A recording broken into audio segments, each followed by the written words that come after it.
بینندگان عزیز همصحبت من فرهاد نعمتov برنده مدال برنجی بازی‌های هفتم اسیایی در رشته تایکواندو DTF شما را فرهاد تبریک می‌گوییم با این موفقیت و شما که اولین مدال برنجی را در رشته تایکواندو در بازیکن به دست آوردید بگویید که سبقت شما با کی بود و چگونه جریان داشت؟ تشکر زیاد. بازی اولی من با یکی از حریفانم که از دولت چین تایپه‌ای بود توانستم او را با 36 بازی و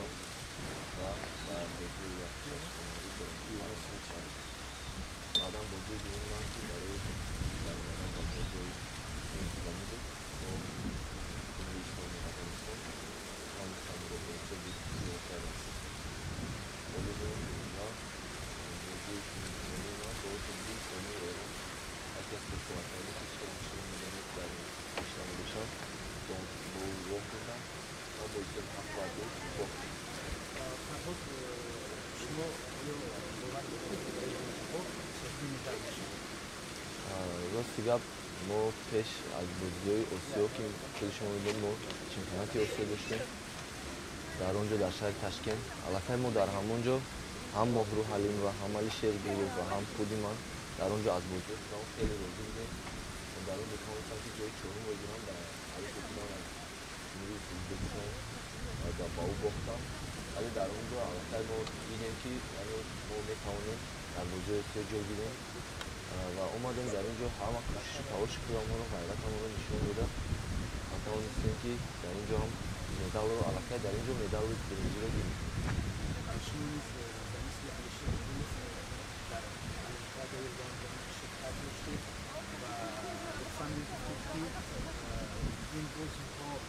هرچند سطحش از بازی‌های المپیک پست‌تر باشد ولی در اینجا رقیبان اصلی شما هم اینجا جمع آمده‌اند، همینطور؟ درست یکی از اونها ما حریفا که جمهوری اسلامی ایران میباشد که حالا هم در جای اول می‌ایستد ولی گفتنی هستم که بعد از اشتراک در بازی المپیک آمده در این خیل بازی‌های مثلا آسیایی البته هیجان و ترسی باید دور نشود یعنی که یعنی تو درجه بلندترین را دیده‌ای ولی اینجا هم یکی از بازی‌های المپیک حساب می‌شود بازی المپیک آسیا که اینجا هم خیلی حیرت و مثلا ترسی لحظه بودیم ولی البته این احساس کمتر شده است که همش از روی تجربه می‌شود که از رفتن و دیدن مسابقه‌ها رو توانستیم که یکم از این مثلا حالت‌ها برآمدیم ولی اما آزادانه کار کردیم کار خودمون رو نشون دادیم. فرهاد لطفاً بگویید که برای اینکه قهرمانی باشید در بازی‌های المپیک مدال به دست آورید چگونه باید شرایط‌ها باشند برای ورزشگر؟ راستی گپ تیاری ما خودی تیاری من در این بازی‌ها خیلی خوب نبود یعنی اینکه ما اصلا از اون خیلی مثلا نرفتیم از اونجا مثلا پیشکی ما پیش از مثلا گیریم از بازی المپیک رو ما مثلا طول 3 ماه 6 ماه ما خونه رو ندیده بودیم در سفرها بودیم و در مثلا تیاری آمادگی بودیم میرفتیم مسابقه رو زیاد بودیم در اونجا خیلی خوب آمادگی موجود ولی آمادگی که در این بازی آسیا دیدیم البته استادان ما خیلی زحمت کشیدن تشکر زیاد به آنها میگویم که آنها البته میدیدن ما میتوانستیم که در اینجا هم مثلا البته صاحب مدال طلا یا که مثلا با بازی فینالی هم برآییم در همین جا ولی که از روزی که ما نه شرایط بود برای آمادگی ما یگان خیلی تیاری نبود ما هم که در خانه تیاری دیدیم و خواستیم راست همینجا آمدیم بعد از مثلا آسیایی که ما داشتیم چمپیونات آسیا گرفتیم همون تیاری همون مسابقه زدیم و بعد 6 ماه راست مثلا اومدیم بازی آسیا زدیم البته این هم یک این مثلا در اینجا جا گرفتن ما هم این هم یک مثلا یه معجزه هم شد که ما به تیاری به از اونجا رفتن اومدیم در اینجا جا گرفتیم اینا خیلی وای اصلا ما خودمون مثلا در یک حالتی اومدیم که همین هم گفتم که از تجربه کشورها و گذشتگی و ما رفته دیده بودیم مثلا شد مثلا توانستیم یکی در آینده فکر می‌کنم که بعد از مثلا ما در اینجا مدال دست آوردیم و توانستیم که جا گیریم فکر کنم که بازم خوبتر می‌شود شرایط ما برای رفتن آمادگی دیدن برای اینکه خیلی خوب با شما علی شیخ فرمود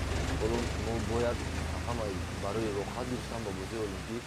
همش رانکینگ شدگی است باید بال بگیریم خال گیریم در مسابقه باید ما اشتراک کنیم البته باید ما از اون مسابقه‌ای که تا 2016 ما وقت داریم ولی تا 2016 برای گرفتن راحت با بازی المپیک باور دارم که همه طرفات از طرف حکومت جمهوری تاجیکستان، کمیته ورزش جمهوری تاجیکستان، کمیته المپیک تاجیکستان تلاش و غیرتاشون رو میکنن که ما مثلا نظرین مثلا مشق و ما کپونمونمون همه شرایط رو برای ما معین میکنن. سلامت باشید. امیدوارم با شما ما دستیاری انعقادی داریم در برجام صحبت. نقشه های شما، ارزه های شما چی هست؟ والا нақшаи асосии мо барои бозиҳои олимпӣ аст. бозиҳои олимпии Рио 2016 ҳама нақшаҳоро кашидем, ба усулиҳо нишаста суҳбат кардем ки аллакай мо барои ҳам як қолҳои муайянро гирифтем. ҳоло нақшаи асосии мо ҳамин Рио 2016 мебошад. тамринҳоро аз баъд аз мусобиқа аллакай мо шурӯъ кардем дар ҳамин ҷо ва орзуи ман ҳамин аст ки тавонем худое ки дар бозиҳои олимпӣ ҳам парчами ҷумҳурии тоҷикистонро баланд бардорем, номи халқи тоҷикро бозам дар арсаи ҷаҳонӣ баланд бардорем ва ба тамоми халқи тоҷик саломатию умедворию тинҷу амонӣ орзу